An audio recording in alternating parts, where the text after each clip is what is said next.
Halo Sobat yang beriman, ketemu lagi di channel Inside Octav bersama saya Octavianus. Sekarang kita sedang menyambut tahun baru 2022. Seperti biasa kalau pergantian tahun, kebanyakan kita suka make a wish ya, atau istilahnya membuat resolusi, semacam rencana perbaikan diri sendiri yang ingin kita lakukan di tahun baru yang akan datang ini. Nah, di video kali ini saya mau share 5 rekomendasi yang bisa kita lakukan buat dijadikan resolusi tahun 2022 yang tentunya bisa bikin kualitas hidup kita lebih baik. Simak ya.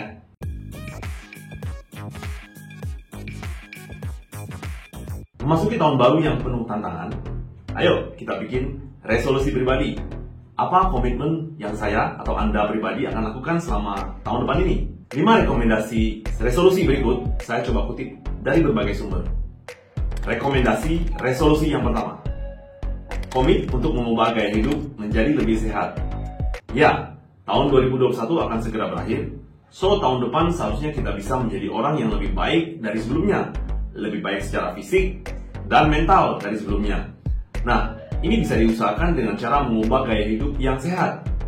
Banyak orang make a wish tahun baru pengen diet, pengen turun berat badan, tapi nggak pernah kesampaian karena semangat di awal tapi sulit untuk mempertahankannya. Tujuannya sementara, berat badan turun dari sekian kilo menjadi sekian kilo. Oke, sebagian bisa turun, tapi ntar naik lagi karena tidak mengubah total gaya hidupnya. Nah, di sini saya bagikan 3 tips untuk gaya hidup baru yang lebih sehat. Yang pertama, olahraga wajib 3 kali seminggu. Ambil waktu di antara pulang kerja dan sebelum makan malam. Misalkan antara jam 5 sampai jam 7 malam. Bisa olahraga lari, jalan, biking, nge-gym, atau olahraga apapun. Yang kedua, kurangi makan karbohidrat dan stop gula. Oh iya, karena kedua ini yang bikin berat badan kita menjadi melar dan perut membuncit. Ganti dengan makanan berserat seperti sayuran, buahan, dan protein. Saya pribadi sudah mengalaminya sejak 1,5 tahun yang lalu. Awal tahun 2020 berat badan saya 92,6 kg. Lalu saya ubah pola makan dan gaya hidup lebih sehat, serta menjalankannya dengan disiplin. Selama 6 bulan berat badan saya turun 20 kilo. Jadi sekitar 72 sampai 73 kilo sekarang. Di posisi body mass index yang normal. Banyak manfaat yang kita rasakan setelah turun berat badan. Imunitas bertambah, jarang sakit, badan sehari-hari lebih segar. Yang ketiga, tidur minimal 8 jam sehari. Kualitas tidur yang baik akan membuat perbedaan besar dalam hidup. Jumlah jam tidur yang tepat dan pola tidur yang sehat juga mengurangi risiko beberapa penyakit fisik dan mental. Namun kalau sulit tidur, jangan khawatir. Ada beberapa cara biar bisa tertidur lebih cepat dan nyenyak. Salah satunya dengan mandi air panas ya. Bisa bikin tenang sekitar 1 atau 2 jam sebelum tidur dan bantu kita tertidur sekitar 10 menit lebih awal. Dan juga kualitas tidurnya lebih bagus. Terus jangan lupa matikan smartphone sebelum tidur. Nah, sebagai ganti smartphone ya bisa baca buku sambil minum air jeruk hangat atau jahe hangat. Nah, ini akan membantu meningkatkan kualitas tidur. Nah, jam tidur yang baik itu antara jam 10 malam hingga jam 6 pagi. Jadi dengan menerapkan minimal 3 gaya hidup sehat ini, tahun 2022 akan membantu kondisi fisik dan mental kita menjadi lebih baik. Apalagi tahun 2022 pandemi COVID diprediksi belum akan berakhir. Tahun 2022 bakal jadi tahun Omikron. Jadi setiap individu mesti mawas diri dengan meningkatkan imunitas tubuh serta menjaga kesehatan masing-masing. Resolusi yang kedua, rekomendasinya adalah mempelajari hobi sekaligus skill dan keterampilan baru. Banyak dari kita mungkin ingin memulai tahun baru dengan membawa perubahan besar dalam hidup melalui resolusi ya. Nah, salah satu resolusi yang tepat adalah menemukan keterampilan atau skill sambil mempelajari hobi baru. Atau kebalikannya, menemukan hobi sambil mempelajari skill baru. Buat wanita misalnya belajar memasak ya, sambil nyobain resep-resep masakan baru. Terus belajar main musik, alat musik baru, hingga belajar menjahit. Nah, ada banyak daftar keterampilan yang bisa kita pelajari sesuai dengan ketertarikan kita. Kalau pria misalkan yang hobi memancing, atau yang dulunya nggak suka mancing bisa coba belajar memancing. Hobi fotografi misalkan, dan belajar bahasa asing baru. Yang hobi main sosmed misalkan bisa belajar jualan online, cara promosi di sosmed, belajar digital marketing, atau belajar di YouTube, bikin channel YouTube kayak saya ini, channel Inside Octav. Awalnya merupakan resolusi pribadi saya di awal tahun 2021. Pengen punya hobi baru sekaligus belajar di YouTube, belajar bikin video, syuting, editing, dan lain-lain. Ya nggak ada salahnya sih, siapa tahu berhasil nanti. Toh minimal kita punya skill baru. Jadi kayak menginvestasikan waktu luang untuk belajar sesuatu yang baru. Ntar kita sendiri akan merasa takjub ya, yang mungkin nggak pernah kita duga sebelumnya. Coba aja pasang target yang realistis dan kita coba mengapresiasikan diri sendiri saat kita punya skill baru. Ini nggak hanya akan membantu kita untuk tetap fokus dalam hidup, tapi juga bagus untuk mengembangkan diri kita. Ya, ketimbang menggunakan waktu-waktu kita untuk aktivitas yang kurang bermanfaat, misalkan seperti kebanyakan nonton film, nonton Netflix, drakor, atau keluar keluyuran malam atau main game misalkan.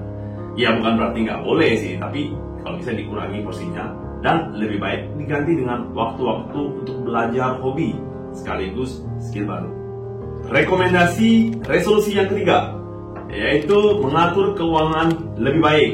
Jika di tahun 2021 tabungan kita masih segitu-segitu aja, bahkan tidak ada kemajuan finansial, seharusnya tahun depan kita harus meningkatkan tabungan atau setidaknya mengatur keuangan dengan lebih baik ya. Nah, mulailah dengan hal-hal kecil dari tidak boros. Jangan boros-boros dengan membeli barang jika barang lama tidak rusak, ya masih bisa dipakai ya. Sayang gitu. Prioritaskan spending untuk memenuhi kebutuhan yang utama di atas keinginan. Jadi fokus ke kebutuhan dasar dulu seperti pangan, sandang, papan, baik untuk diri sendiri maupun keluarga. Sehingga kalau ada uang lebih setiap bulannya bisa ditabung. Nah, kita harus buat tujuan atau goal. Berapa tabungan yang ingin kita capai di tahun 2022 misalkan.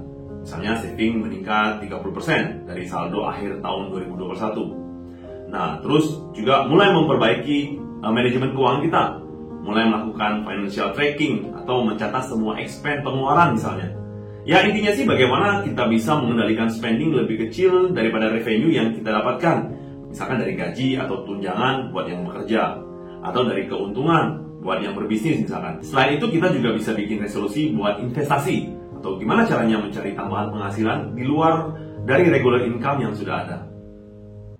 Berikutnya rekomendasi saya untuk membuat resolusi di tahun 2022. Yang keempat, rajin beribadah atau lebih mendekatkan diri dengan Tuhan Sang Pencipta. Apapun agama kita, kalau kita mau punya resolusi ini, baik sekali tentunya. Khususnya buat kita yang ibadahnya masih bolong-bolong dan ditunda-tunda, baik muslim maupun non-muslim. Ada yang lebih berkuasa daripada manusia di dunia ini. Jadi jangan pernah lupakan bahwa hidup dan mati kita itu di tangan Tuhan. Iya, kita masih bisa bernafas ini karena Tuhan. Kita berencana sebaik apapun di tahun baru, butuh doa restu dan penyertaan dari Tuhan. Benar nggak?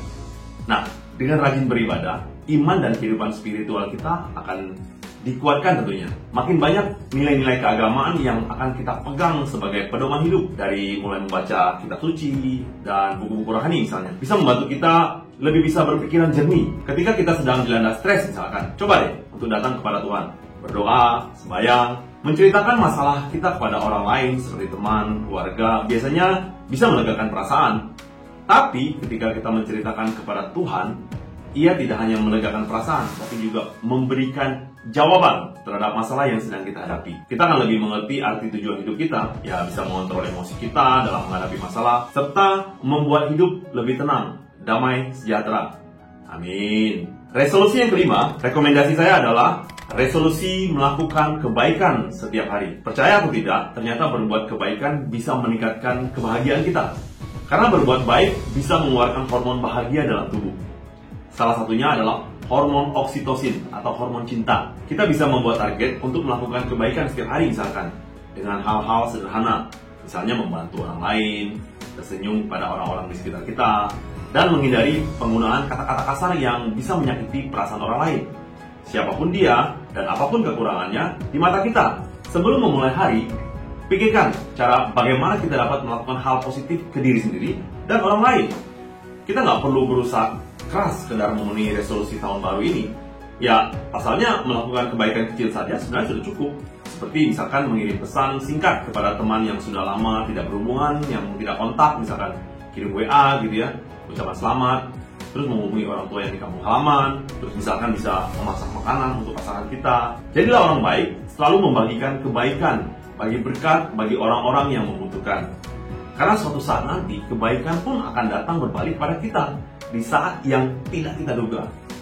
Menabur kebaikan untuk menuai kebaikan pula di masa depan. Sobat yang budiman, sudahkah Anda membuat resolusi pribadi untuk tahun 2022 ini? Kalau sudah dan berkenan, mohon tulis di kolom komentar ya. Apa resolusi yang sobat-sobat pilih memasuki tahun yang penuh tantangan dan sekaligus penuh harapan ini? Kiranya resolusi yang diambil benar-benar dijalankan, tidak sekedar wacana saja ya, tapi dilakukan dengan sepenuh hati agar hasil yang dicapai bisa membuat kehidupan kita lebih baik. Terima kasih sudah menonton. Mohon dukungan untuk channel ini. Selamat tahun baru, Happy New Year. Until next time, stay healthy.